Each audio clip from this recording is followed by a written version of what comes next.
Iran के साथ जंग में अमेरिका को दिखने लगी हार। 3 दिन की जंग में ही दिखी हथियारों की कमी।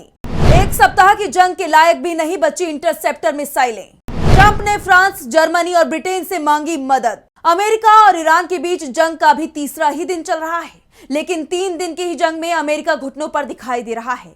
अमेरिका के राष्ट्रपति डोनाल्ड ट्रंप दावा कर रहे हैं कि उनके पास 1 महीने की जंग का प्लान है। 1 महीने तक जंग खिंच सकती है और उसके बाद ईरान में रिजीम चेंज हो जाएगी, सत्ता बदल जाएगी, ईरान की नीतियां बदल जाएंगी। लेकिन क्या ट्रंप सही बोल रहे हैं?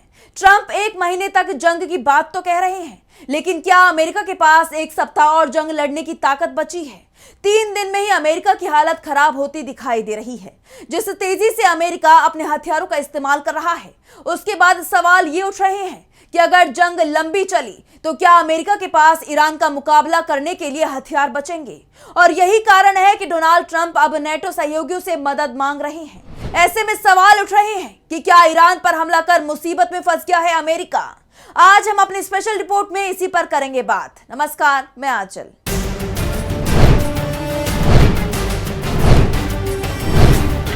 अमेरिका और ईरान के बीच भीषण जंग चल रही है। इजराइल इस जंग में अमेरिका के साथ खुलकर खड़ा है, लगातार ईरान पर हमले कर रहा है, तो ईरान का सबसे घातक पलटवार भी झेल रहा है।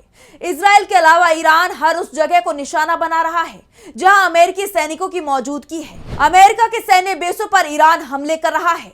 अमेरिका के राष्ट्रपति डोनाल्ड ट्रंप ने भी ये बात मान ली है कि ईरान के हमले बेहद घातक हैं और कुछ अमेरिकी सैनिकों की इसमें जान भी गई है। ट्रंप ये दावा भी कर रहे हैं कि ईरान का नया नेतृत्व बातचीत के संकेत दे रहा है। वैसे ईरान की तरफ से इस तरह के कोई संकेत नहीं मिल रहे हैं, बल्कि उसकी तरफ से तो यही कहा जा रहा है कि अमेरिका ने जिस जंग को शुरू किया है, ईरान उसे अंतिम नतीजे तक पहुंचाएगा और इस जंग को ईरान ही खत्म करेगा। अभी तो ईरान ने अपनी पूरी ताकत से हमला भी नहीं किया है और अमेरिकी ठिकाने धुआं धुआं हो रहे हैं। दरअसल ईरान के हमले को रोकने और उस पर हमला करने में अमेरिका की सांसें अब फूलने लगी हैं। उसके हथियार तेजी से खत्म हो रहे हैं। अमेरिका जिस तेजी से मिसाइलें बरसा रहा है, उसके मुकाबले मिसाइलों का प्रोडक्शन बहुत ही सीमित मात्रा में हो रहा है। जबकि अमेरिका की मिसाइलें कई देश इस्तेमाल करते हैं, उन्हें भी इसकी जरूरत पड़ती रहती है। लेकिन आज हालात ये हो गए हैं कि अमेरिका को ही अपनी बनाई हुई मिसाइलों की जरूरत पड़ती दिखाई दे रही है। 3 दिन की जंग में ही उसके जखीरे से बहुत तेजी से मिसाइलें निकली हैं और ये खाली होने लगा है। और इसमें सबसे ज्यादा कमी आती दिखाई दे रही है इंटरसेप्टर मिसाइलों की, क्योंकि ईरान के सर्वोच्च नेता आयतुल्लाह अली खामनेई की मौत के बाद हालात तेजी से बदले हैं। ईरान के ताबड़तोड़ पलटवार के चलते अमेरिका को अपनी इंटरसेप्टर मिसाइलें तेजी से खर्च करनी पड़ रही है और अगर हालात ऐसे ही बने रहते हैं तो जल्द ही उसके पास इंटरसेप्टर मिसाइलों की कमी पड़ सकती है। और यही कारण है कि अब डोनाल्ड ट्रंप को इस जंग में नेटो के सहयोगी फ्रांस, जर्मनी और ब्रिटेन की मदद मांगनी पड़ रही है। अब तक फ्रांस, जर्मनी और ब्रिटेन इस जंग से दूरी बनाए हुए थे, लेकिन जब अमेरिका बुरी तरह से फंसता दिखाई दे रहा है तो ट्रंप को घुटनों पर आना पड़ा है। ब्रिटेन, फ्रांस और जर्मनी की तरफ से एक संयुक्त बयान भी जारी किया गया है, जिसमें उन्होंने कहा है कि वो ईरान के जवाबी हमलों को रोकने के लिए अमेरिका की मदद करने के लिए तैयार है। ब्रिटिश प्रधानमंत्री कीर स्टारमर, फ्रांस के राष्ट्रपति इमैनुअल मैक्रों और जर्मन चांसलर फ्रेडरिक मर्ज, तीनों की तरफ से बयान जारी किया गया है। उन्होंने कहा है कि ईरान को रोकना बेहद जरूरी है। फ्रांस और ब्रिटेन ने अपने एयरक्राफ्ट कैरियर मिडिल ईस्ट की तरफ भेज दिए हैं।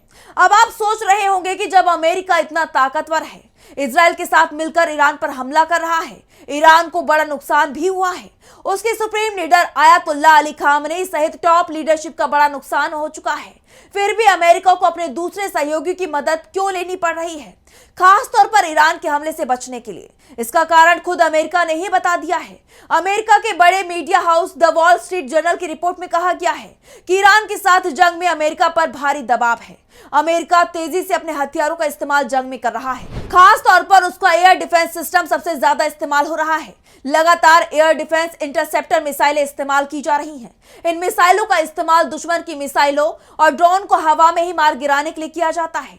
जैसे जैसे अमेरिका ईरान की मिसाइल और उसके ड्रोन को अपनी इंटरसेप्टर मिसाइलों से मार रहा है, वैसे वैसे ही उसकी मिसाइल दागने की क्षमता कमजोर पड़ती जा रही है, क्योंकि मिसाइलें इस्तेमाल तो हो रही हैं, लेकिन उनकी उत्पादन की स्पीड पहले की तरह ही बनी हुई है। अब आप ये सोच सकते हैं कि 1 सप्ताह में जितनी मिसाइलें अमेरिका बनाता है, उससे ज्यादा मिसाइलों का इस्तेमाल 1 दिन में हो रहा है। इस बार की जंग में ईरान की प्रतिक्रिया पिछले साल 12 दिन चली जंग की तुलना में ज्यादा तेज है। वो सिर्फ इजराइल पर ही हमले नहीं कर रहा है, बल्कि मिडिल ईस्ट में अमेरिका के हर सैन्य बेस को निशाना बना रहा है। यहां तक कि साइप्रस के सैन्य बेस को भी निशाना बनाया गया है, जबकि यहां ब्रिटेन के सैनिक तैनात हैं, लेकिन अमेरिका भी इसका इस्तेमाल करता रहा है। इसलिए साइप्रस का सैन्य बेस भी ईरान के निशाने पर आ गया, यानी ईरान तेजी से मिसाइल और ड्रोन दाग रहा है। वैसे यूएस सेंट्रल कमांड का दावा है कि ईरान की तरफ से दागी जाने वाली अधिकांश मिसाइल और ड्रोन को इंटरसेप्ट कर लिया गया है, लेकिन कुछ मिसाइलें टारगेट को हिट करने में कामयाब रही हैं, जिसके चलते भारी नुकसान भी हुआ है। इस जंग में अब तक अमेरिका ने Tomahawk land attack missile यानी TLAM का इस्तेमाल बेहद तेजी से किया है। ये मिसाइलें जमीन पर बने बुनियादी ढांचे को तबाह करने में बड़ी भूमिका निभाती हैं। ये मिसाइलें अब अमेरिका के पास तेजी से खत्म हो रही हैं। चिंता इस बात की जताई जा रही है कि अगर चीन इस जंग में कूद पड़ता है तो अमेरिका के पास चीन से 7 दिन लड़ने लायक भी मिसाइलें नहीं बचेंगी। चीन के खतरे को देखते हुए अमेरिका अपने लंबी दूरी के एंटीशिप मिसाइलों का इस्तेमाल नहीं करता है।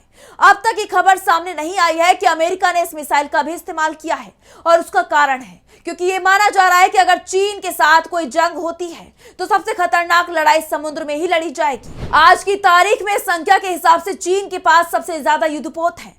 ऐसे में अमेरिका को लंबी दूरी के एंटीशिप मिसाइलों की जरूरत चीन के खिलाफ सबसे ज्यादा है, लेकिन जिन दूसरी मिसाइलों की भी जरूरत पड़ेगी वो तेजी से खत्म होती जा रही है। वैसे सिर्फ अमेरिका ही नहीं, बल्कि इजराइल भी हथियारों की कमी से जूझने लगा है।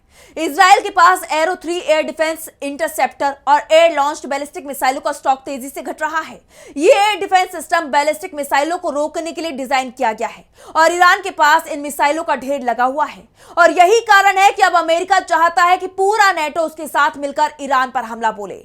खबर यह भी आ रही है कि इसमें वो गैर नेटो देशों को भी शामिल करने के लिए तैयार है। खास तौर पर सऊदी अरब पर दबाव बन रहा है कि वो भी इस जंग में अमेरिका का साथ दे। और जिस तरह से सऊदी के बयान सामने आ रहे हैं, उसके बाद ये माना जा रहा है कि कभी भी सऊदी अरब भी इस जंग में शामिल हो सकता है। वैसे सऊदी पर हमले से ही सवाल उठ रहे थे कि वो जंग में ईरान के खिलाफ है। सऊदी अरब के क्राउन प्रिंस पर तो यहां तक आरोप लग रहे हैं कि उन्होंने ही अमेरिका के राष्ट्रपति डोनाल्ड ट्रंप को ईरान पर हमले के लिए भड़काया था। लेकिन अब जब जंग शुरू हो गई है तो वो जंग से बचने की कोशिश कर रही हैं।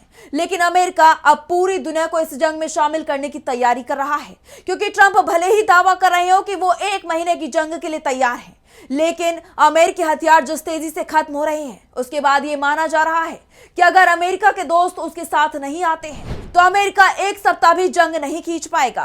और दूसरा डर इस बात का भी लग रहा है कि अगर नेटो इस जंग में शामिल होता है तो कहीं ये विश्व युद्ध की तरफ ना बढ़ जाए, क्योंकि रूस पहले से ही एक जंग लड़ रहा है और चीन मौके की तलाश में है कि कब नेटो का ध्यान ताइवान से हटे और वो इस पर अपना अधिकार कर ले।